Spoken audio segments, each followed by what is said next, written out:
How many gods do you have? Just one. So- No, you're right. We should only worship God. You're right. We worship only God. Okay then. So who's Jesus? Jesus is the revelation of the invisible God. So is Jesus a man? Absolutely. So he's not God. He's like I just said, he's the Today's testimony is shared with us by Hannah, an immigrant from Jordan, whose life is a powerful testament to the transformative grace of God. Raised in Amman as the daughter of a respected Imam, Hannah grew up as a prodigy in Islamic scholarship, destined for a brilliant future, until a journey to Manchester sparked questions that led her from devout Muslim to secret Christian convert. Facing the loss of family, community, and career, she found redemption in Jesus amid her deepest despair. Join us now as Hannah shares her spiritually charged testimony. Listen and be blessed. I sit here tonight, watching the rain streak down my window in Manchester, and I can hardly believe it's been 5 years since my world turned completely upside down. 5 years since I made the decision that cost me everything I thought I valued, yet gave me everything I never knew I needed. The young woman who sits across from me, let's call her Amira, reminds me so much of myself at her age. She's asking the same questions I once asked, wrestling with the same doubts that once kept me awake at night, staring at the ceiling of my tiny student flat. But I'm getting ahead of myself. To understand how I got here, how a devoted Islamic scholar became someone who now mentors secret Christian converts in coffee shops across Manchester, I need to take you back to where it all began, in the dusty, beautiful streets of Amman, Jordan, where I was born 27 years ago. My earliest memories are filled with the melodious sound of my father's voice reciting the Quran. Baba was, still is, the Imam at our neighborhood mosque, a man so respected that people would travel from other districts just to hear his Friday sermons. I remember sitting cross-legged on the prayer rug in our living room, barely 5 years old, trying to match his perfect pronunciation as he taught me my first surahs. The Arabic flowed like honey from his tongue, and I was desperate to make him proud. Mama was equally devoted, though her ministry was quieter. She taught Quranic studies to the women and children in our community, gathering them in our home 3 times a week. I would hide behind the doorway, listening to her patient explanations of Islamic jurisprudence, watching the way the other women looked at her with such reverence. She had memorized the entire Quran by the age of 16, a feat that was remarkable even by our community's high standards. I was their only child, born after years of prayers and waiting. Perhaps that's why they poured so much of their knowledge and hopes into me. While other children played with dolls or toy cars, I was given beautifully bound copies of hadith collections. While my friends struggled with basic Arabic in school, I was already reading classical Islamic texts with ease. My parents called me their little scholar, and I wore that title like a badge of honor. The memory that stands out most clearly from those early years happened when I was 8. We were visiting my grandmother, and she had asked me to recite Surah al-Baqarah, the longest chapter of the Quran. It's over 280 verses, and most adults would struggle to recite it perfectly. But I did it flawlessly, without hesitation, my childish voice carrying across the quiet room. When I finished, there wasn't a dry eye among the adults present. My grandmother kissed my forehead and whispered a prayer of gratitude, and my father's chest swelled with such obvious pride that I felt I could conquer the world. That was my childhood, surrounded by love, respect, and the absolute certainty that I was walking the straight path ordained by Allah. Islam wasn't just my religion. It was my identity, my purpose, my entire worldview. The idea that I might one day question any of it was as foreign to me as the idea that I might question gravity. As I grew older, my reputation as a prodigy grew with me. By the time I was in high school, I was regularly invited to speak at women's religious gatherings. University professors would visit our home to discuss complex theological points with me. I published my first paper on Quranic exegesis when I was 17, and it was well received in academic circles both locally and internationally. But even then, there were tiny cracks beginning to form in my perfect facade, though I would never have admitted it at the time. Sometimes late at night when I was studying, I would come across hadith about women that made me uncomfortable. Why was a woman's testimony worth only half that of a man's? Why could a man divorce his wife by simply saying, "I divorce you 3 times," while women had no such option? I would push these questions away, telling myself that my discomfort came from Western influences seeping into our culture through television and internet. The scholars had explanations for everything, I reasoned. I simply needed to study harder, understand better. The opportunity that would change everything came during my final year of high school. A full scholarship to study Islamic theology at the University of Manchester in England. It was an incredible honor, the first time such a scholarship had been offered to someone from our community. But the decision wasn't easy for my parents. I remember the long nights they spent discussing it in hushed tones, thinking I was asleep. Baba was proud but worried. He had heard stories of young Muslims who went to study in the West and came back changed, their faith weakened by secular influences and liberal ideas. Mama was torn between wanting the best opportunities for me and fearing that she might lose her daughter to a foreign culture. But ultimately, their pride in my abilities won out.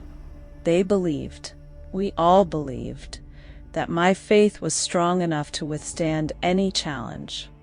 If anything, I would be an ambassador for Islam, showing the Western world the beauty and wisdom of our religion through my scholarship and character. I was 18 when I first set foot in Manchester, clutching my suitcase and my Quran, my head high with confidence and my heart full of determination. The culture shock was immediate and overwhelming.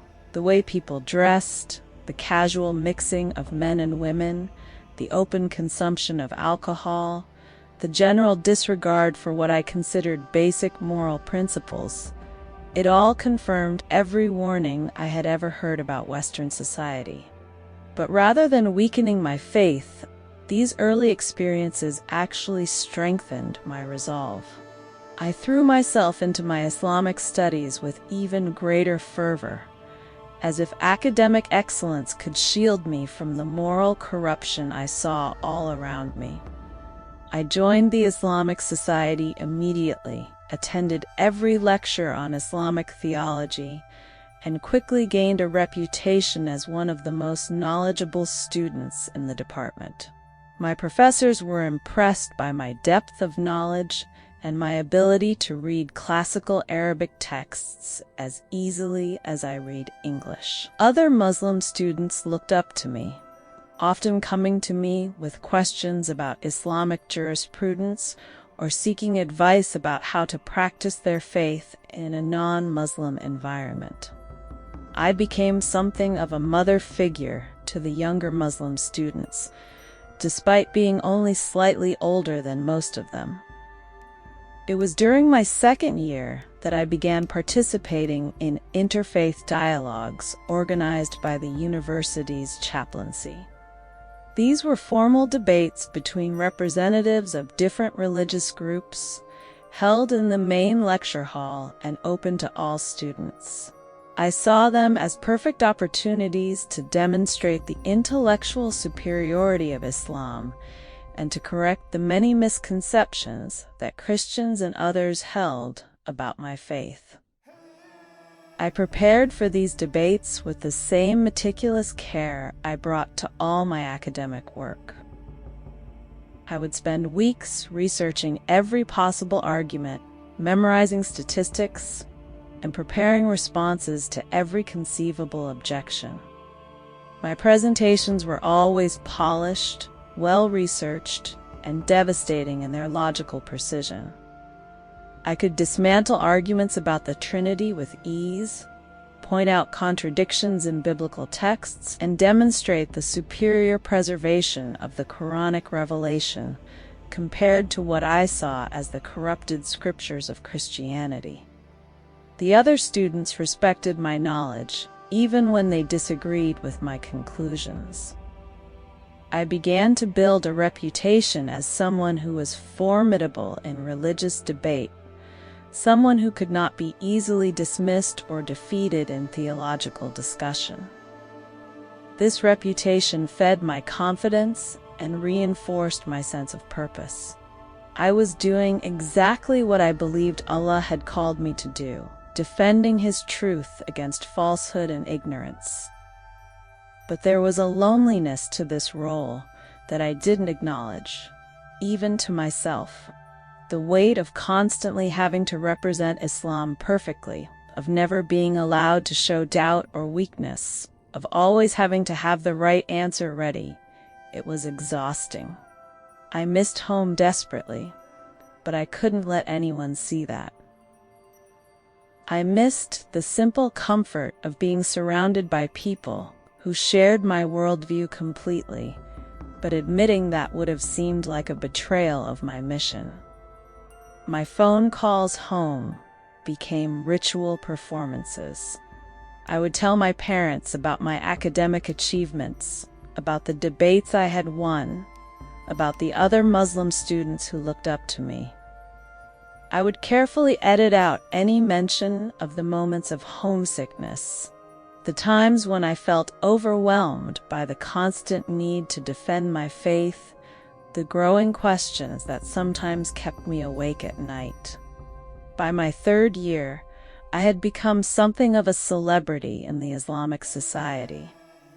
Younger students would seek me out for advice, professors would invite me to guest lecture in their classes, and I was regularly chosen to represent the Muslim perspective in university-wide interfaith events.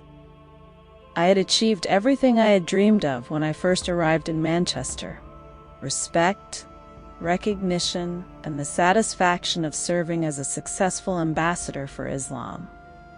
But success, I was beginning to learn, could be its own kind of prison. The higher the pedestal others placed me on, the more terrifying it became to acknowledge any doubt or uncertainty.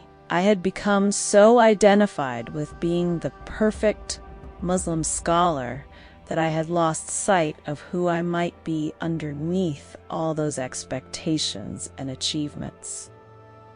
It was in this context, confident on the surface but increasingly isolated and pressured beneath, that I received the invitation that would change everything. The university's Interfaith Council was organizing their largest debate of the year, and they wanted me to represent the Islamic perspective. The topic was the nature of God and salvation, and my opponent would be a Christian minister named Reverend Michael Thompson. I accepted immediately, of course. I had debated Christians many times before and had always emerged victorious. This would be no different. I spent weeks preparing, researching every possible angle, ready to demolish whatever simplistic arguments this reverend might present. I had no idea that I was walking into the most important evening of my life. No idea that within a few hours, everything I thought I knew about myself, about God, about truth itself, would be turned upside down. I was still Hannah the Islamic scholar, Hannah the undefeated debater, Hannah the perfect Muslim daughter. I had no idea that I was about to meet Hannah the seeker, Hannah the doubter, Hannah the woman who would ultimately choose truth over tradition, no matter what it cost her. That debate was scheduled for a spring evening in 2019. As I walked across campus that day, my notes carefully organized in my bag and my arguments polished to perfection, I felt ready for anything. I had trained for this my entire life. I had no idea I was walking toward the beginning of the end of everything I thought I believed.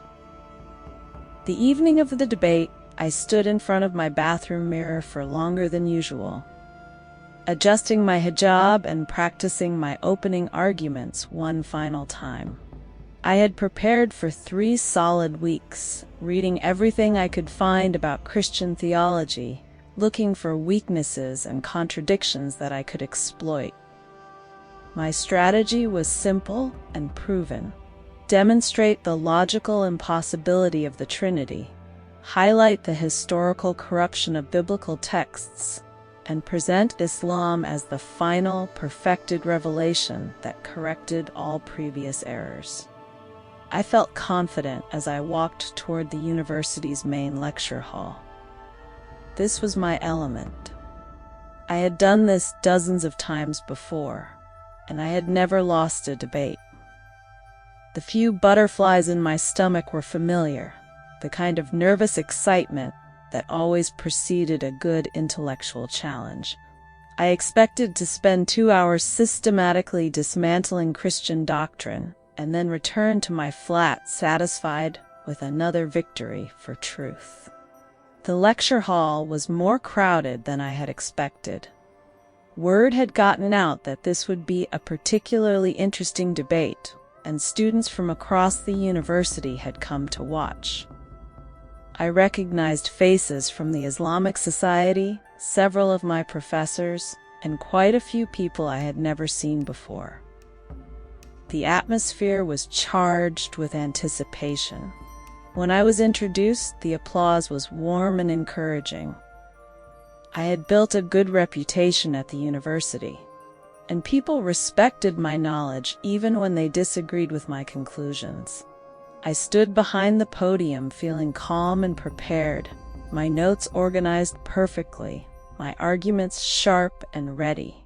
Then Reverend Thompson was introduced, and I got my first real look at my opponent. I had been expecting someone younger, perhaps more aggressive, the kind of evangelist who might try to overwhelm me with emotion or simplistic arguments. Instead, I saw a man probably in his late 50s, with graying hair and kind eyes, wearing a simple suit and carrying nothing but a worn Bible. He smiled warmly as he took his place behind the opposing podium, and when our eyes met, he nodded respectfully in my direction. Something about his demeanor unsettled me, though I couldn't have said why at the time. There was no hint of combativeness, no signs of the intellectual arrogance I had come to expect from Christian apologists. He looked like someone who had come for a friendly discussion rather than a debate.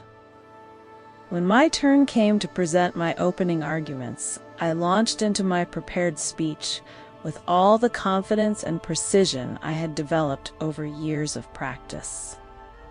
I systematically outlined what I saw as the fundamental problems with Christian theology. I explained how the concept of Trinity was logically incoherent. How could God be both one and three simultaneously? I detailed the historical development of Christian doctrine, showing how the early church had moved further and further away from the simple monotheism that Jesus himself had preached. I cited verses from the Bible where Jesus seemed to indicate his subordination to the Father, and I contrasted the supposed corruption of Christian scriptures with the perfect preservation of the Quran. The audience was attentive, and I could see several heads nodding in agreement. My fellow Muslim students looked proud, and even some of the non-Muslims seemed impressed by the thoroughness of my research and the logic of my arguments. By the time I finished my 20-minute presentation, I felt I had laid an unshakable foundation for Islamic monotheism while demonstrating the impossibility of Christian belief. Then Reverend Thompson stood to respond, and everything began to change. He started by thanking me for my thoughtful presentation and acknowledging the sincerity of my faith. There was nothing condescending in his tone, nothing that suggested he was merely being polite. He seemed genuinely impressed by my scholarship and genuinely respectful of my beliefs. This was already different from what I had expected. Then he began to address my arguments, but not in the way I had anticipated. Instead of becoming defensive or trying to attack Islam in return, he started by acknowledging that my questions were good ones, the kinds of questions that thoughtful people throughout history had asked about Christian faith. He said he had wrestled with many of the same issues himself, and that he didn't think faith was incompatible with hard questions. When he turned to the Trinity, he didn't begin with complex theological formulations or philosophical arguments. Instead, he used a simple analogy I had never heard before. He talked about water, how it could exist as liquid, ice, or steam while remaining essentially H2O. Different forms, different properties, but the same fundamental substance. Then he talked about human beings, how we could be body, mind, and spirit simultaneously without ceasing to be one person. I found myself listening more intently than I had planned. These weren't the crude analogies I had encountered in my research, the ones that were easy to dismiss. There was something compelling about the way he explained it, something that made me see the doctrine not as a logical impossibility, but as a mystery that perhaps transcended simple human logic. But it was when he began talking about Jesus that something shifted inside me in a way I wasn't prepared for. He didn't present Jesus as a rival to Muhammad or as a challenge to Islamic faith. Instead, he talked about Jesus as someone who had come to bridge the gap between God and humanity, to show us what perfect love looked like in human form. He spoke about the crucifixion, and his voice grew softer as he described what he saw as the ultimate act of self-sacrificial love. God himself, he suggested, had chosen to experience human suffering and death not because he had to, but because he wanted to demonstrate the depth of his love for humanity. The cross wasn't a sign of weakness, he said, but the ultimate display of strength, the strength to love even unto death. As he spoke, I found my prepared rebuttals somehow becoming less important. I had come ready to argue about historical evidence and textual criticism, but he was talking about something else entirely, about love, sacrifice, and the nature of divine character. I realized I had spent so much time preparing to argue against Christian doctrine that I had never really tried to understand what Christians actually believed, what the faith meant to them personally. When the formal presentations ended and we moved into the question and answer period, I asked him about the things that had always bothered me most about Christianity. Why did Christians believe Jesus had to die for human sin? Why couldn't God simply forgive without requiring such a terrible price? Why was faith in Christ supposedly necessary when good people of other religions were clearly living moral lives? His answers weren't the kind of theological sophistry I had expected.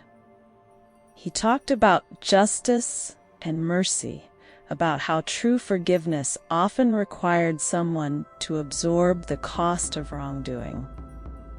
He spoke about parents who had forgiven the people who killed their children, and how that forgiveness didn't make the crime less serious, but actually demonstrated love that was powerful enough to overcome hatred.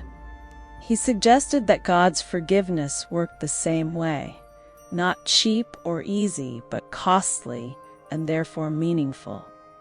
When someone in the audience asked him about people of other religions, his response surprised me again. He didn't claim that only Christians could be good people or live moral lives.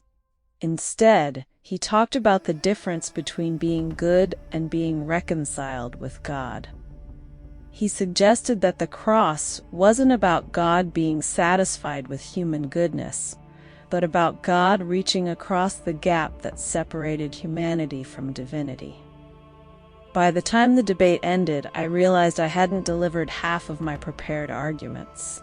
Somehow, the evening had become less about winning points and more about understanding perspectives. As students filed out of the lecture hall, many came up to congratulate me on another successful debate, but I felt strangely unsatisfied. For the first time in my debating career, I wasn't sure I had won. That night, lying in my narrow dormitory bed, I found myself replaying Reverend Thompson's words over and over in my mind. I kept thinking about his description of God's love as something so costly that it required personal sacrifice, and I found myself comparing it to what I had always understood about Allah's love. In Islam, I had been taught that Allah's love was conditional, earned through obedience, lost through disobedience, maintained through constant effort to please Him. But the Reverend had described divine love as unconditional and sacrificial, something given freely rather than earned. I tried to push these thoughts away. I reminded myself of all the logical problems with Christianity, all the historical arguments against Christian claims. But somehow, those rational objections seemed less compelling than they had before.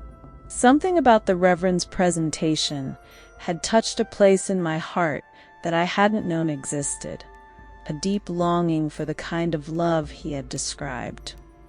Over the following days, I found myself unable to focus on my regular studies. I kept thinking about the debate, about the questions that had been raised, about the gentle certainty in Reverend Thompson's voice when he talked about Jesus.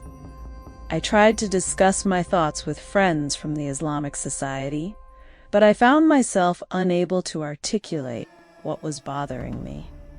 How could I explain that I was questioning fundamental aspects of our faith without seeming like a traitor?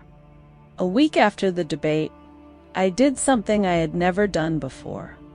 I went to the university bookstore and bought a Bible. I told myself it was for research purposes, that I needed to understand Christian arguments better so I could refute them more effectively in future debates.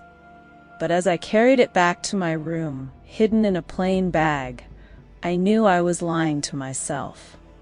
That night, I opened the Bible for the first time in my life with something other than hostile intent. I had read biblical passages before, of course, but always looking for contradictions or errors to point out in debates. This time, I tried to read with the same open heart I brought to the Quran. I started with the Gospel of Matthew, and from the very first chapter, I was struck by how different it was from what I had expected. The genealogy of Jesus traced his lineage back through David to Abraham, connecting him to the same patriarchs that Muslims revered. The story of his birth was familiar yet different. I knew about Jesus being born of a virgin, but I had never really considered what that might mean about his nature and purpose. But it was when I reached the Sermon on the Mount that something inside me began to crack open. I read Jesus' words about loving enemies, about turning the other cheek, about seeking first God's kingdom and righteousness. These weren't the teachings of a mere prophet, as I had always been told. There was something about the authority and wisdom in these words that reminded me of the Quran, yet with a different emphasis, less about law and more about love, less about justice and more about mercy. I found myself reading late into the night, and when I finally closed the Bible, I realized I was crying. Not from sadness, but from a kind of overwhelming recognition, as if I was encountering truth from an unexpected direction. I had always believed that the Quran was the final word of God, correcting and completing all previous revelations. But as I read Jesus' teachings, I didn't sense corruption or error. I sensed the same divine heart that I had always recognized in Islamic scripture, but expressing itself in ways that spoke to longings in my soul I hadn't known were there. That was the beginning of what would become the most difficult year of my life. As the weeks passed after the debate, I found myself caught between two worlds. The certainty I had always known, and the questions that were now growing stronger each day. I continued to attend Islamic Society meetings, continued to perform my religious duties, continued to call my parents and assure them that all was well with my faith. But in private, I was beginning to explore ideas that would have horrified everyone who knew me. I was beginning to wonder whether everything I had been taught about Christianity might be wrong. I was beginning to consider the possibility that Jesus might be more than just a prophet. And most terrifying of all, I was beginning to suspect that the love Reverend Thompson had described, costly, sacrificial, unconditional, might actually be real. The foundations of my faith, laid so carefully over 21 years, were beginning to shift, and I had no idea where they might settle when the shaking finally stopped. The months following the debate became a blur of secret research and growing internal turmoil. I had entered what I can only describe as my wilderness period, a time of wandering between the certainties I had always known and the possibilities that were beginning to captivate my heart. Every day felt like a betrayal of someone, my family, my community, my former self, or this new person I was becoming. I developed routines of deception that would have been unthinkable to me just months before. I would go to the university library early in the morning, when I was unlikely to encounter other Muslim students, and spend hours in the theology section reading Christian texts. I told myself repeatedly that I was doing research to better refute Christian arguments in future debates, but I knew I was lying. With each book I opened, each article I read, each passage of scripture I studied, I was looking not for ammunition, but for answers to questions I was barely brave enough to ask. The Gospel of John became my obsession. Where Matthew had presented Jesus as the fulfillment of Jewish prophecy, John presented him as something else entirely. As the Word of God made flesh, as the light that shines in the darkness, as the way to the Father. The theological implications were staggering. If John was right, then Jesus wasn't just another prophet in the line of Abraham, Moses, and Muhammad. He was God himself, walking among humanity. I remember the night I first read the 3rd chapter of John, the conversation between Jesus and Nicodemus. The idea that someone could be born again, transformed from the inside out by divine love, struck me with unexpected force. In Islam, I had been taught that human beings needed to submit to Allah's will and follow His commands. But Jesus was talking about something different, about God's Spirit actually entering human hearts and changing them from within.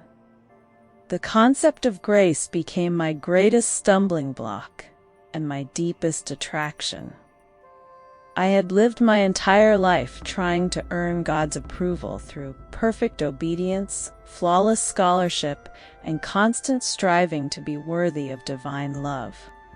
The idea that God's love might be a gift rather than a reward, something freely given rather than carefully earned, was simultaneously terrifying and wonderful. I began to notice things in my Islamic practice that I had never questioned before. The constant awareness of whether my good deeds outweighed my bad ones, the fear that I might die in a state of divine displeasure, the way my prayers often felt more like attempts to appease an angry judge than conversations with a loving Father. I started to wonder whether I had ever really felt loved by Allah, or whether I had only felt temporarily approved of when I was being particularly obedient. My academic performance began to suffer as my spiritual crisis deepened. Professors who had once praised my sharp insights and careful analysis began to comment on my distraction.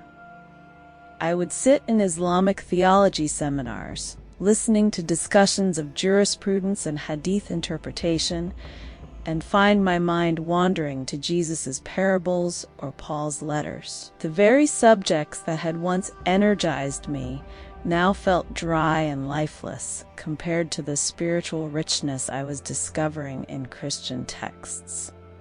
The isolation was perhaps the hardest part. I couldn't share my questions with anyone in the Islamic society without risking my reputation and possibly my safety.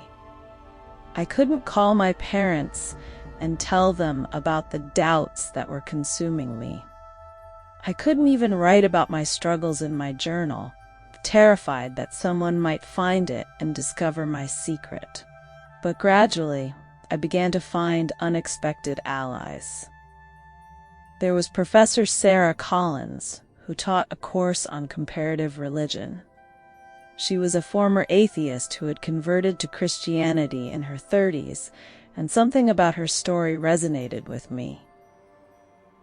During her office hours, I began asking questions that were ostensibly academic but were really personal. She never pushed or pressured me, but she answered my questions with a depth and honesty that I found compelling. Through Professor Collins, I learned about a small group of students from Muslim backgrounds who met informally to discuss their faith journeys. They called themselves seekers, and they gathered in each other's homes to read scripture, share their struggles, and support each other through the difficult process of questioning everything they had been taught. The first time I attended one of their meetings, I was terrified. What if someone recognized me? What if word got back to the Islamic society? What if my parents somehow found out?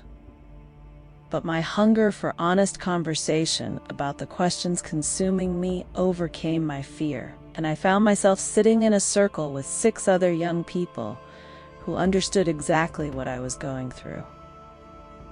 There was Omar, whose father was an Imam in Birmingham. He had been studying the Bible for 2 years and was wrestling with the same questions about Jesus' divinity that kept me awake at night. There was Fatima, who had grown up in a conservative Pakistani family and was discovering Christianity through dreams that she believed God was giving her. There was Ahmed, who had been attending a local church for months while still maintaining the facade of Islamic practice with his family. For the first time since the debate with Reverend Thompson, I felt like I could breathe freely. Here were people who understood the cost of questioning, who knew what it meant to be caught between two worlds, who could share the burden of carrying such a momentous secret. We read the Bible together, prayed together, and supported each other through the terrifying process of having our fundamental assumptions challenged. It was during one of these gatherings that I first tried to pray to Jesus. We were reading the 14th chapter of John, where Jesus says that anyone who asks anything in his name will receive it. Omar suggested that we might try praying directly to Jesus, just to see what happened. The idea terrified me. I had been taught since childhood that prayer to anyone other than Allah was the unforgivable sin of shirk. But my curiosity overcame my fear. I don't remember the exact words I used that night. I think I just whispered something like, "Jesus, if you are real, help me to know the truth." But the moment I spoke his name as more than just a prophet, something shifted inside me. It wasn't dramatic or overwhelming, just a sense of peace that I hadn't felt in months. For the first time since the debate, I felt like I wasn't carrying my questions alone. As winter turned to spring, my secret study of Christianity intensified. I read the Church Fathers, studied the historical development of Christian doctrine, and wrestled with the theological implications of the Incarnation. But it wasn't the academic study that was changing me. It was the growing sense that I was encountering a person, not just a religious system. The Jesus I was discovering in the Gospels was nothing like the Isa I had learned about in Islamic teaching. This Jesus claimed to be the way to the Father, promised to send his Spirit to live within his followers, and offered eternal life as a free gift to anyone who believed in him. More than that, he seemed to know and love each person individually, to care about their specific struggles and needs. I began to understand why Christians talked about having a personal relationship with Jesus. It wasn't just a figure of speech or a theological abstraction. They really believed that Jesus was alive, present, and actively involved in their daily lives. The idea was foreign to everything I had been taught about how human beings relate to the divine, but it was also incredibly appealing. My prayers began to change. Instead of the formal Arabic phrases I had recited 5 times a day for 21 years, I found myself having conversations, sometimes with Allah, sometimes with Jesus, sometimes unsure who I was talking to. I would lie awake at night, wrestling with God about the questions that consumed me, begging for clarity, asking for signs, pleading for the courage to follow truth wherever it might lead. The breaking point came during the spring semester of my 3rd year, almost exactly 1 year after the debate that had started everything. I was reading Paul's letter to the Romans, trying to understand his explanation of salvation by faith rather than works. Chapter 8 stopped me cold, particularly the passage where Paul talks about the Spirit of God living within believers and crying out to the Father on their behalf. I realized that this was what I had been longing for my entire life. Not just forgiveness for my sins, but actual transformation, the presence of God Himself living within me. I had spent years trying to make myself worthy of divine approval, but Paul was describing something entirely different. God making His home in human hearts, not because they had earned it, but because He loved them. That night, I made a decision that I knew would change everything. I knelt beside my bed, and for the first time in my life, I prayed to Jesus with complete honesty and openness. I told Him about my fears, my questions, my desperate longing to know truth. I confessed that I wasn't sure what I believed anymore, but that I wanted to believe in him if he was real. I asked him to show me whether he was truly the Son of God, whether he had really died for my sins, whether the love that Christians talked about was genuine. I told him that I was willing to lose everything, my family, my community, my identity, if he would just make himself real to me. Then I waited. I'm not sure what I expected, a voice from heaven, perhaps, or some kind of miraculous sign. Instead, there was just silence and the sound of my own breathing. But gradually, a deep peace settled over me, different from anything I had ever experienced. It wasn't emotional excitement or intellectual satisfaction. It was more like coming home after a long, difficult journey.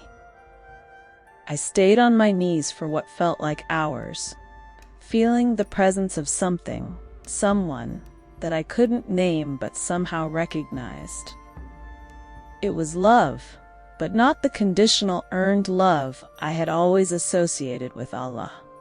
This was the costly, sacrificial, unconditional love that Reverend Thompson had described, and somehow I knew it was being offered to me. When I finally stood up, I realized that something fundamental had shifted inside me. I couldn't have explained it to anyone, and I wasn't sure what it meant for my future, but I knew I wasn't the same person who had knelt down. The year of questions and searching had led me to this moment, and even though I was terrified of the implications, I felt more peaceful than I had since childhood. I was no longer Hannah, the confident Islamic scholar. I wasn't yet Hannah, the Christian convert. I was Hannah, the seeker, standing at the threshold of a new life, about to discover what it would cost to follow truth wherever it led. The next phase of my journey was about to begin, and I had no idea how much it would hurt or how much joy it would ultimately bring. The months following my tentative prayer to Jesus were like living in a twilight world between two realities. On the surface, nothing in my life had changed. I still attended classes, participated in Islamic society events, and maintained the facade of the faithful Muslim daughter my parents believed me to be. But internally, everything was shifting like tectonic plates preparing for an earthquake. I had begun what I can only call a double life. During the day, I would recite Islamic prayers, attend lectures on Quranic exegesis, and offer counsel to younger Muslim students who still saw me as a model of faith. But in the quiet hours of evening and early morning, I would read the Gospels, study Christian theology, and continue attending the secret gatherings of other seekers who were walking similar paths of questioning. The cognitive dissonance was exhausting. I felt like an actress playing a role that no longer fit, speaking lines that had once been authentic but now felt hollow. When I led group discussions about Islamic theology, the words felt foreign in my mouth. When I offered advice based on Islamic principles, I found myself wondering whether I actually believed what I was saying. My family began to notice changes during our regular phone calls. Mama would comment that I sounded distant, tired, less enthusiastic about my studies.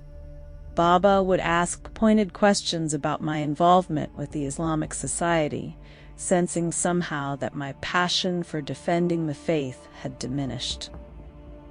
I became expert at deflection, steering conversations towards safe topics like my academic progress or British weather. But the hardest part was the growing certainty that I was falling in love with Jesus. Not in any romantic sense, of course, but with a depth of spiritual attraction that went beyond intellectual curiosity or theological interest. The more I read about his life, his teachings, his character, the more I found myself drawn to him in ways I couldn't have imagined before my journey began. I was particularly captivated by the stories of Jesus' interactions with women, how he treated the Samaritan woman at the well with respect and dignity, how he defended the woman caught in adultery, how he welcomed Mary Magdalene and other women as his followers. In my Islamic upbringing, women were precious but protected, honored but restricted. Jesus seemed to see women as full human beings, capable of receiving divine revelation and participating fully in spiritual life. The parables became windows into a divine heart that was nothing like what I had understood about Allah. The father who ran to embrace his prodigal son, the shepherd who left 99 sheep to search for one that was lost, the woman who turned her house upside down looking for a single lost coin. These stories revealed a God who pursued humanity with passionate love rather than waiting for them to earn his approval through perfect obedience. But it was the crucifixion accounts that finally broke through my last intellectual defenses. I had always understood Jesus' death as a tragedy, perhaps even a failure, evidence that he was merely human, merely a prophet who had been overcome by his enemies. But as I read the gospel accounts with new eyes, I began to see something entirely different. Jesus wasn't a victim of circumstance. He had chosen this path, knowing exactly where it would lead. When Peter tried to defend him with a sword, Jesus told him to put it away. When Pilate offered him a chance to defend himself, Jesus remained silent. Even on the cross, when he could have called down legions of angels to rescue him, he stayed there willingly. The more I studied it, the more I realized that the cross wasn't a defeat. It was the ultimate victory of love over hatred, of sacrifice over selfishness, of divine mercy over human justice. God himself had chosen to bear the penalty for human rebellion rather than destroy the rebels. It was the most beautiful and terrible thing I had ever contemplated. I remember the night I finally understood substitutionary atonement. I was reading Isaiah 53, the passage where the prophet describes the suffering servant who bears the sins of others. Christians believed this was a prophecy about Jesus, and as I read it, something clicked into place in my heart. He took up our pain and bore our suffering. He was pierced for our transgressions. He was crushed for our iniquities. The punishment that brought us peace was on him, and by his wounds we are healed. For the first time, I understood why Jesus had to die. Not because God was angry and needed someone to punish, but because true forgiveness always costs someone something. When we forgive others, we absorb the hurt they've caused us, rather than passing it back to them. God had chosen to absorb the cost of human sin himself, rather than requiring us to pay a price we could never afford. I wept that night in a way I hadn't cried since childhood. Deep, wrenching sobs that seemed to come from the very center of my being. I was crying for the beauty of such love, for the years I had misunderstood it, for the fear of what accepting it might cost me. But underneath the tears was a growing certainty that I had found something I had been searching for my entire life without knowing it. The final months of my spiritual journey coincided with the beginning of the COVID-19 pandemic and the university's transition to remote learning. In some ways, the lockdown was a blessing for me. It meant I could explore these questions in complete privacy, without worrying about maintaining appearances or being observed by fellow students who knew me as the confident Islamic scholar. But the isolation also intensified everything I was feeling. Alone in my small flat, with nothing but online lectures and my own thoughts for company, I found myself unable to escape the spiritual crisis that was consuming me. The questions that had been building for months could no longer be pushed aside or ignored. I spent hours reading the Bible, particularly the New Testament. I worked through systematic theology books, trying to understand the intellectual framework of Christian belief. I watched online sermons and lectures, hungry for any insight that might help me make sense of what I was experiencing. But more than anything, I prayed. Not the formal prayers I had been taught in Arabic, but raw, honest conversations with God about the state of my heart and soul. I begged for clarity, for certainty, for the courage to follow truth wherever it might lead. I asked God to show me if Islam was true, if Christianity was true, or if neither was true, and I needed to find some other path. The prayer that changed everything happened on a quiet Tuesday evening in March 2020. I had been particularly struggling that day with the implications of what I was beginning to believe. If Christianity was true, it meant that everything I had built my identity on was wrong. It meant that my parents had been wrong, that the scholars I respected had been wrong, that the entire community that had shaped me had been wrong about the most important questions in life. The weight of that possibility was crushing. I thought about the disappointment in my father's eyes when he discovered what I was considering. I thought about my mother's tears, about the shame it would bring to our family, about the academic career I would probably lose, about the community that would certainly reject me. But I also thought about the love I had encountered in the person of Jesus, about the peace I felt when I prayed in his name, about the way Christian scripture seemed to speak directly to the deepest needs of my heart. I thought about the joy I had seen in the faces of my fellow seekers who had already made the decision I was contemplating. That night, I knelt beside my bed and had the most honest conversation with God I had ever had. I told him about my fears, my doubts, my desperate desire to know truth, even if it destroyed the life I had built. I confessed that I was tired of trying to earn his love through perfect behavior and academic achievement. I admitted that I wanted the kind of relationship with him that Christians described: personal, intimate, transformative.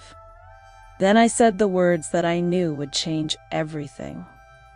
Jesus, if you are truly the Son of God, if you really died for my sins and rose again, I want to give my life to you. I'm tired of trying to save myself. I want to trust in what you did on the cross instead of what I can do through my own efforts. Please forgive my sins and make me your daughter. The moment I finished that prayer, something happened that I still struggle to describe adequately. It wasn't a voice or a vision or any kind of dramatic supernatural event. It was more like a door opening in my heart, letting in light I hadn't known was there. The fear that had been consuming me for months simply melted away, replaced by a peace that was deeper and more solid than anything I had ever experienced. I felt known in a way I had never felt known before. Not just observed by God, as I had always believed, but truly understood, accepted, and loved despite all my flaws and failures and questions.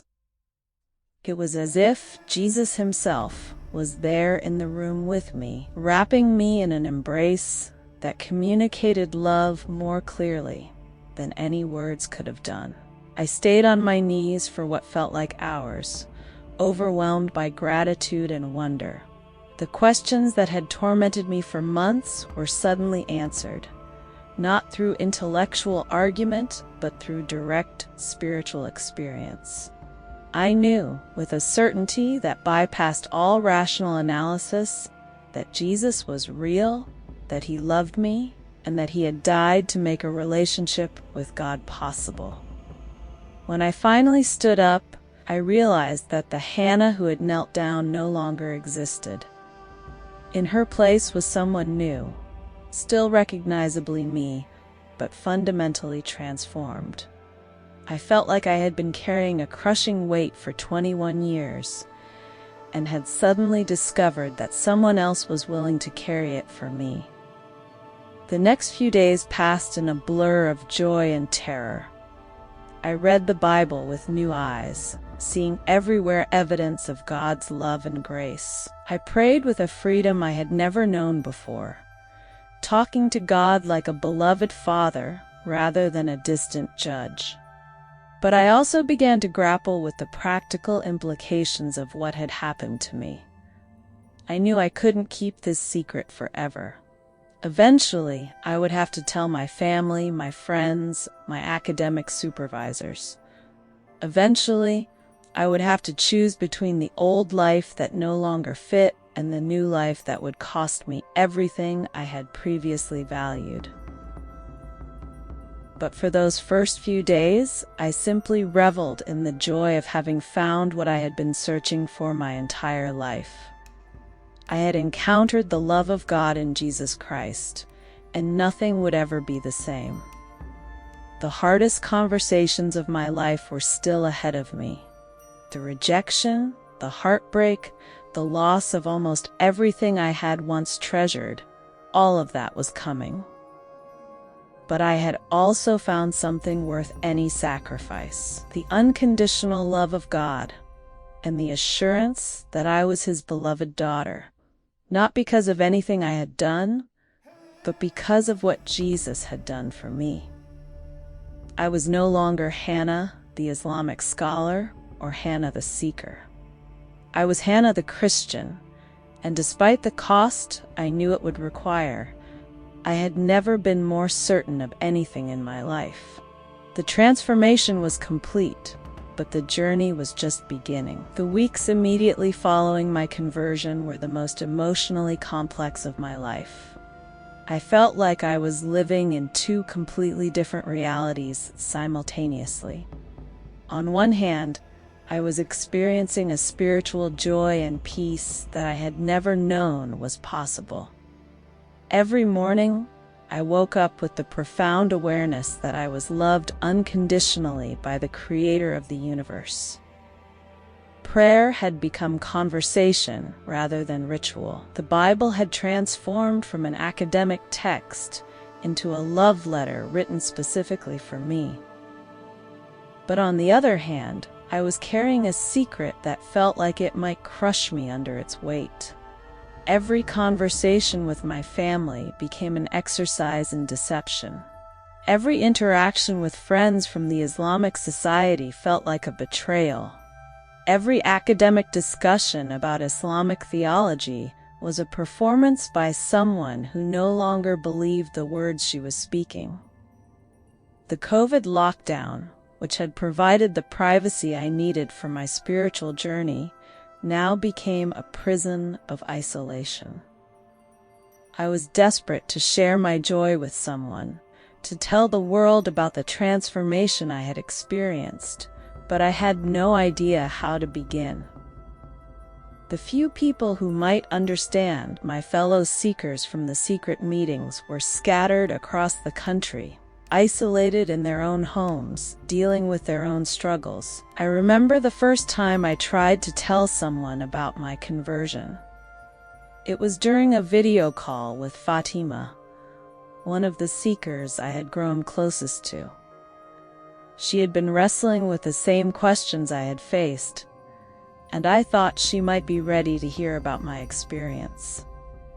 But when I tried to find the words to explain what had happened to me, they seemed inadequate. How do you describe the moment when everything you thought you knew about God suddenly makes sense in a completely different way?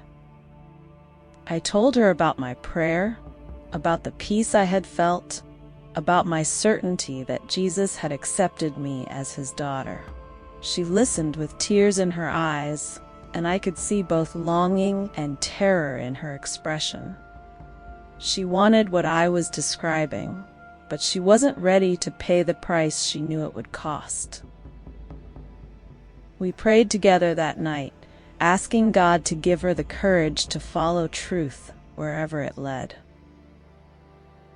As the months of 2020 passed, I began to understand that my conversion wasn't just a personal spiritual experience. It was a calling to help others who were walking the same difficult path I had just completed. More and more people were reaching out through the informal networks of seekers. Muslims who were having dreams about Jesus, who were reading the Bible in secret, who were beginning to question everything they had been taught. I started writing. It began as a way to process my own experience, putting down on paper the theological journey I had taken from Islam to Christianity. But as I wrote, I realized that my story might be helpful to others who were struggling with similar questions. I created anonymous accounts on various online platforms and began sharing essays about the intellectual and spiritual issues that had led to my conversion. The response was overwhelming. People from around the world, Muslims questioning their faith, Christians trying to understand Islamic objections to Christianity, seekers of all kinds looking for authentic spiritual truth, began reaching out with their own questions and struggles. I found myself providing pastoral care to people I had never met, helping them work through the same theological and emotional challenges I had faced. But this ministry came with its own dangers. The more visible I became online, even anonymously, the greater the risk that someone from my old life would recognize my writing style or make connections that would expose my secret. I lived in constant fear that my parents would discover my Christian writings, that my academic supervisors would learn about my conversion, that the Islamic Society would somehow find out about my double life. The inevitable discovery came in late 2020, about 8 months after my conversion. I had been careless with my online accounts, and someone from the Islamic Society had apparently been tracking my activity. I received a phone call from Ahmad, one of the Society's leaders, asking pointed questions about my recent absence from meetings and my apparent loss of enthusiasm for Islamic causes. But it was my father's call 2 days later that shattered my carefully constructed facade. His voice was different from any I had ever heard from him, a mixture of heartbreak, rage, and disbelief that made my stomach clench with dread. Someone had sent him screenshots of my Christian writings, along with details about my involvement with the secret seeker meetings. The conversation that followed was the most painful of my life. Baba's voice shook as he asked me if the accusations were true. When I confirmed that I had indeed become a Christian, the silence on the other end of the line stretched for what felt like eternity. Then came the words that I will never forget, spoken in Arabic with a finality that felt like death itself. "You are no longer my daughter." The phone went dead, and I collapsed on my bed, sobbing with a grief I hadn't known was possible. In that moment, I felt the full weight of what my conversion would cost me. This wasn't just disappointment or temporary anger. This was complete rejection from the people who had shaped my entire identity. I had become, in their eyes, a traitor to everything they held sacred. The next few days brought a cascade of devastating phone calls and messages. My mother wept and pleaded with me to come to my senses, begging me to renounce Christianity and return to the fold of Islam. Extended family members called to express their shock and shame. Friends from Amman sent messages ranging from concern to condemnation. The news of my apostasy spread through our community like wildfire, and I became the subject of whispered conversations and urgent prayers for my return to the straight path. The academic consequences followed quickly. While British universities officially protected religious freedom, my reputation as an Islamic scholar was irrevocably damaged. Professors who had once praised my insights now viewed me with suspicion. Research opportunities that had been promised were quietly withdrawn. The Islamic Society formally expelled me, and several academic conferences rescinded invitations for me to present papers. The financial implications were perhaps the most immediately practical concern. My parents had been supporting my studies, but that support was immediately cut off. Scholarships tied to my identity as a Muslim student were revoked. I found myself scrambling to find part-time work while trying to complete my degree, struggling to pay rent and buy food, while dealing with the emotional devastation of losing my entire support system. But perhaps the most difficult aspect of this period was the profound loneliness. I had lost my family, my academic community, and most of my friends, but I hadn't yet found a new community to replace what I had lost. The few fellow seekers I knew were dealing with their own struggles, and I was hesitant to reach out to local churches for fear that my story would somehow make its way back to people who might use it against me. It was during this darkest period that I experienced what I can only describe as God's providence in the most unexpected ways. Professor Sarah Collins, the former atheist who had become something of a mentor during my seeking period, reached out when she heard about my situation. She didn't pry into details, but she offered practical help, assistance finding work, connections to scholarship opportunities, and most importantly, a listening ear when I needed to talk through the grief and confusion I was experiencing. Through Professor Collins, I was introduced to a small house church that met in someone's living room every Sunday evening. These were people who understood something about the cost of following Jesus.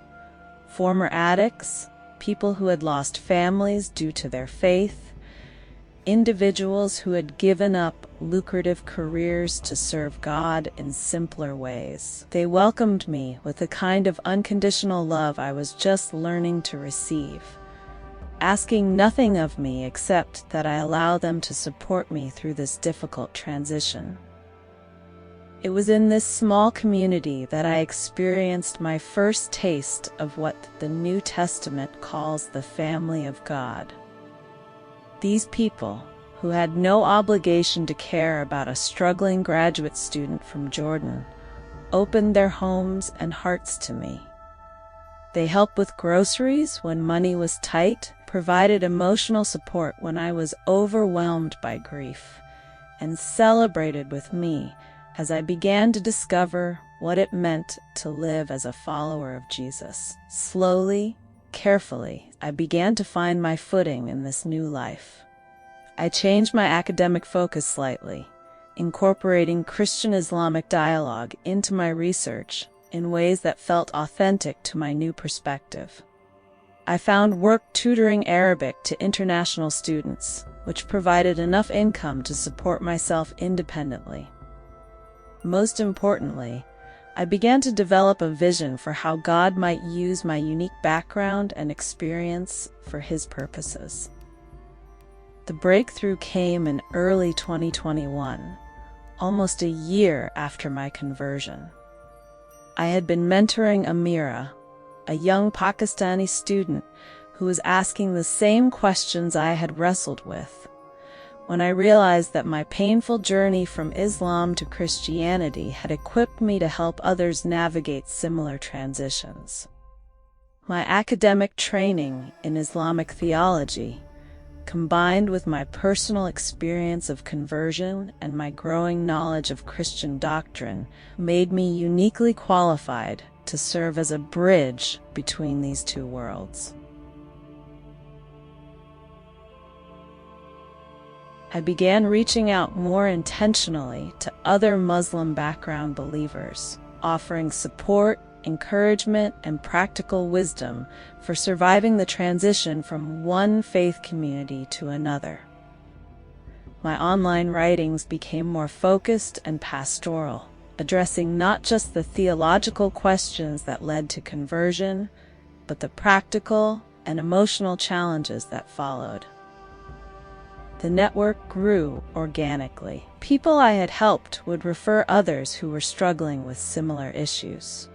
Word spread through underground networks of seekers and converts that there was someone who understood both the intellectual journey and the personal cost of leaving Islam for Christianity. I found myself conducting informal Bible studies via video call with people from across the United Kingdom and beyond. Each person I worked with taught me something new about the complexity of religious conversion and the diverse ways that God draws people to Himself. There was Yusuf, whose dreams of Jesus had been so vivid and persistent that he couldn't ignore them despite his family's threats. There was Khadijah, a successful doctor whose patients kept asking her to pray with them in Jesus' name, leading to her own investigation of Christian faith.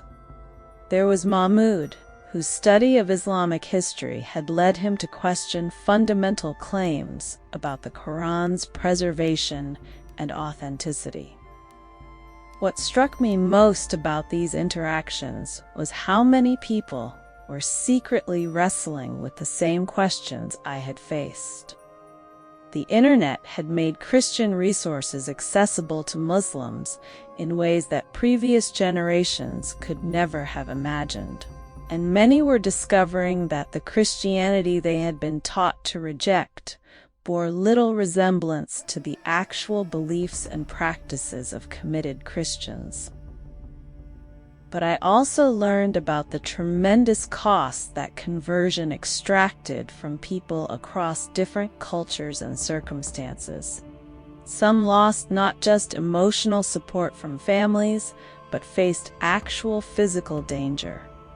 Others were cut off financially, losing businesses or professional opportunities. Still others found themselves in legal jeopardy in countries where apostasy from Islam was a criminal offense.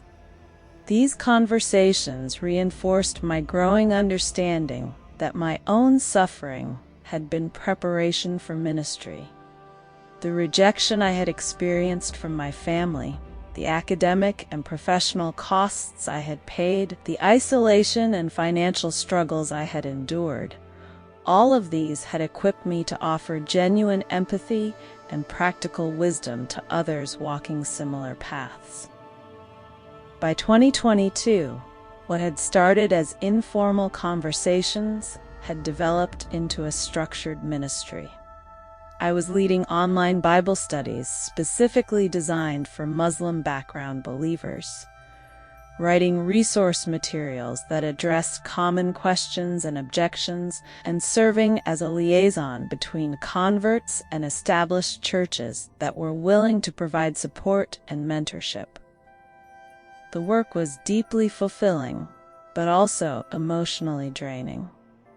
Each person I worked with reminded me of my own journey, triggering memories of the pain and confusion I had experienced. Some of the seekers I counseled ultimately decided not to convert, unable to pay the price they knew it would require. Others made the decision to follow Jesus, but then struggled with guilt, depression, and anger at God for asking them to sacrifice so much. But there were also moments of incredible joy that made all the difficulty worthwhile.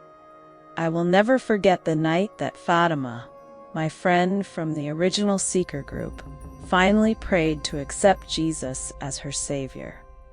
We were on a video call, and I watched her face transform as she spoke the words that I had spoken 2 years earlier. The peace that settled over her features was unmistakable, and we both wept with joy at the miracle we had just witnessed. There was the morning that Omar called to tell me he had been baptized in secret, and how the experience had filled him with a sense of belonging to God that he had never felt in 25 years of Islamic practice. There was the day that Ahmed introduced me via video call to 3 other Muslim background believers he had been mentoring, extending the network of support and encouragement that was growing across the country. These victories came with their own challenges, of course. The more successful this informal ministry became, the more attention it attracted from people who were not supportive of our work.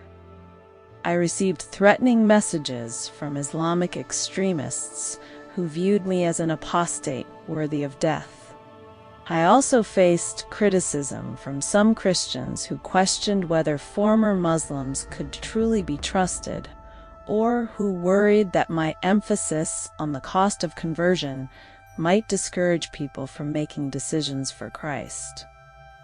But perhaps the most difficult aspect of this period was the ongoing estrangement from my own family. While the acute pain of their initial rejection had faded somewhat, the chronic ache of separation remained. I would see photos of my cousins' weddings or my parents' anniversary celebrations on social media, and the grief would hit me fresh.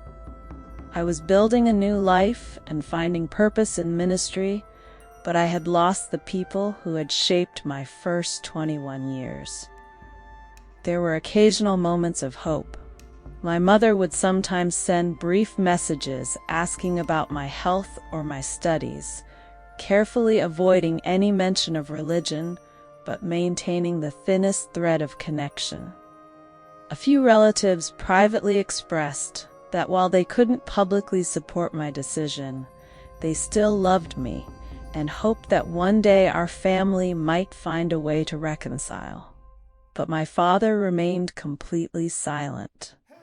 The man who had once been so proud of his scholarly daughter, who had supported my education and celebrated my academic achievements, acted as if I had died. The few times I learned anything about him, it was through other people who mentioned his ongoing grief and shame over my apostasy. This estrangement was particularly painful during Islamic holidays, when I would see social media posts from friends and family celebrating together while I sat alone in my flat in Manchester. Christmas brought its own challenges. While I was learning to appreciate the celebration of Jesus' birth, I was also acutely aware that I was celebrating without any family to share the joy. But God provided family in unexpected places. The house church community became my spiritual siblings, celebrating my small victories and supporting me through moments of discouragement. Professor Collins became something like a spiritual mother, offering wisdom and encouragement when I struggled with doubt or loneliness. The network of Muslim background believers became my extended family, united by shared experience and mutual understanding in ways that transcended nationality or culture.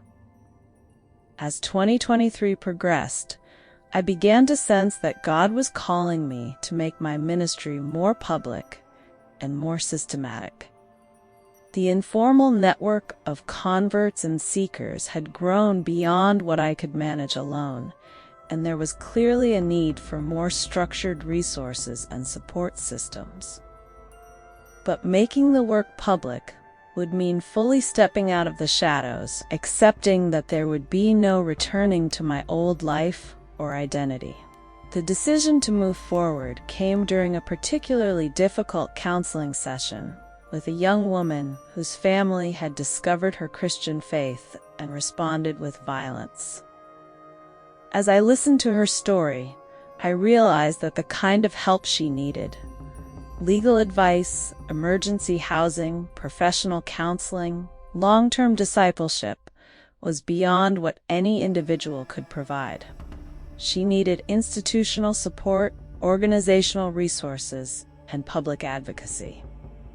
That night, I prayed about whether God was calling me to establish a formal ministry to serve Muslim background believers in the United Kingdom. The prospect was terrifying. It would mean giving up any hope of academic employment in Islamic studies, accepting permanent estrangement from my family, and taking on responsibilities that I felt completely unqualified to handle. But I also felt the same peace I had experienced the night of my conversion, the sense that God was guiding me toward something that was bigger than my own comfort or security. I spent weeks researching how to establish a nonprofit organization, consulting with lawyers about the legal implications, and praying about whether this was truly the path God wanted me to take. The final confirmation came through an unexpected source. I received an email from a Christian organization that worked with persecuted believers around the world, asking if I would be interested in partnering with them to develop resources specifically for Muslim background believers in the West. They had heard about my work through the informal networks I had been part of, and they were looking for someone with my background and experience to lead a new initiative. The opportunity was perfect. It would provide the institutional support and financial backing needed to expand the ministry, while allowing me to maintain my focus on the people and issues I felt called to serve. After weeks of prayer and consultation with mentors, I accepted their offer and began the process of establishing what would become a formal ministry to Muslim background believers across the United Kingdom.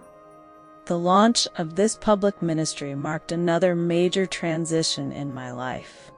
For the first time since my conversion, I was able to be completely open about my faith journey and my calling to serve others who were walking similar paths.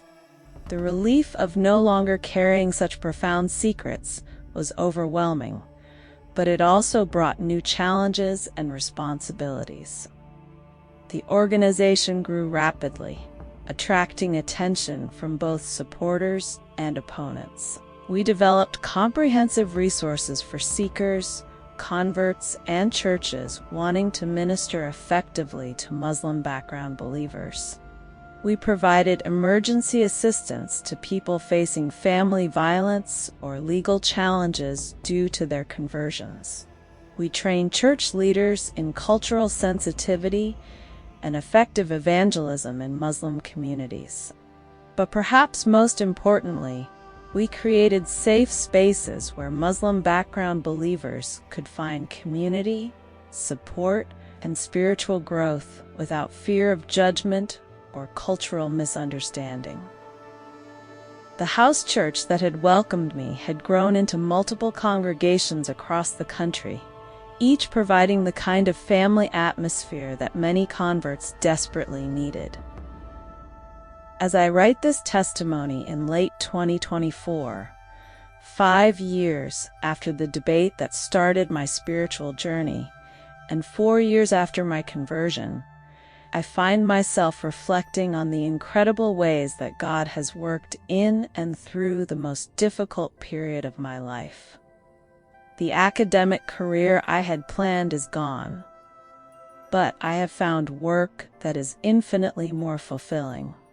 The family that rejected me is still estranged, but I have been adopted into a spiritual family that loves me unconditionally. The identity I lost has been replaced by something far more secure and meaningful. The young woman sitting across from me tonight, the one I mentioned at the beginning of this testimony, represents both the ongoing need for this ministry and the hope that keeps me motivated. She is asking the same questions I once asked, wrestling with the same fears I once faced, standing at the same crossroads where I once stood. But unlike me, she doesn't have to walk this path alone. She has resources, support, community, and hope that I could only dream of during my own journey. When she asks me whether following Jesus is worth the cost, I think about everything I have lost and everything I have gained. I think about the family relationships that may never be restored, the academic opportunities that will never return, the financial security I gave up to follow this calling. But I also think about the peace that surpasses understanding, the joy that comes from knowing I am beloved by God, the privilege of being used by Him to help others find the same truth that transformed my life. I tell her what I would tell anyone who is considering the cost of following Jesus. It is worth it. Not because the journey is easy or because the sacrifice isn't real, but because the love we gain is infinitely greater than anything we might lose. The God who loved us enough to die for us will not abandon us when we choose to follow Him, even when that choice costs us everything we thought we valued. To my Muslim friends who might read this testimony, I want you to know that I understand your questions because I had them too. I understand your fears because I felt them too. I understand the cost because I paid it too. But I also understand the joy, peace, and purpose that await those who are willing to seek truth wherever it leads. Jesus is not the enemy of sincere Muslims. He is the fulfillment of everything we ever hoped God might be. To my Christian brothers and sisters, I want you to understand that God is moving powerfully among Muslim peoples in ways that previous generations could never have imagined. But those who are responding to His call need patient, loving, culturally sensitive support as they navigate the difficult transition from one faith community to another.